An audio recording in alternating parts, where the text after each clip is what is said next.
Hello, Psych2Goers, welcome back. What do you think of when you hear the word depression? Like many, you may imagine someone crying while curled up on the ground, but there's more to it than that. So to help you understand more of what depression really is like, and to debunk some common misconceptions, here are 6 things people with depression want you to know. Number 1, depression has nothing to do with being weak. Many people often equate having a mental illness with being weak, but that's just not true. People who are suffering from depression might not be able to get out of bed every morning or cope with everyday stress, but that doesn't mean they're less worthy. It's easy to confuse their predicament with laziness and call them weak, selfish, or even annoying because you don't see what they're really going through every day. It's important to understand that if your friend can't cheer up like how everyone else does, it's not because of a lack of effort.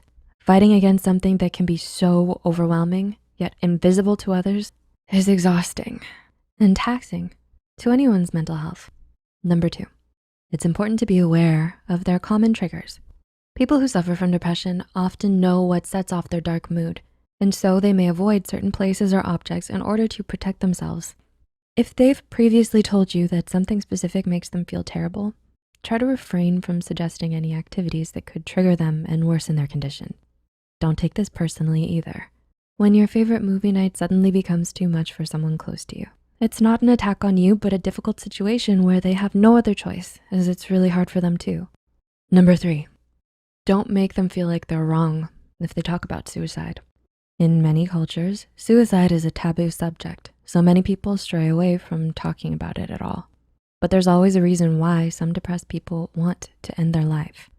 Many of them may secretly wish to end their lives because they can't imagine living like this for the rest of their lives. Yet, that doesn't mean that every suicidal person wants to act on those thoughts or that people should avoid bringing that topic up. If someone says something along the lines of, "I wish I wasn't alive anymore," it doesn't mean you need to tell them they're wrong or to simply ignore their remark. Instead, it may be more helpful to listen to what they have to say.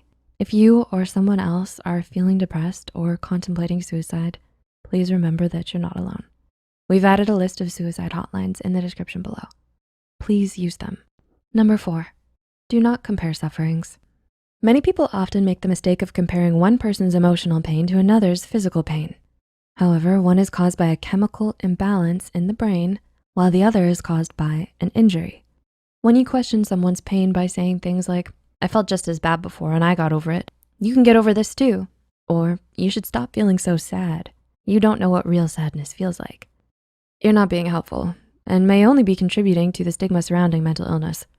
Depression isn't something people decide to have. Nobody wants to suffer from depression, trust me.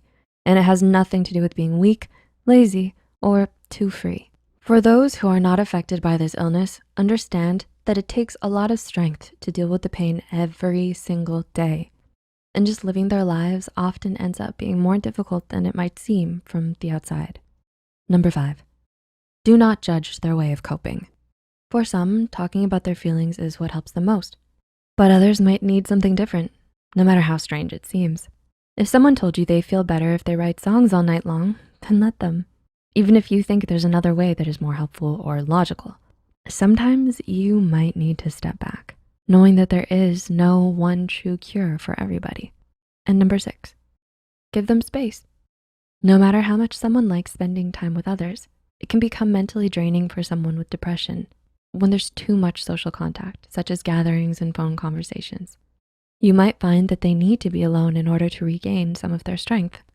This doesn't mean that they're withdrawing from the world or that they don't like you or don't want to engage with you anymore. Instead of trying to push them into hanging out or talking with you constantly, respect their wishes and give them as much space as they need in order to come back full of energy and ready for whatever's ahead.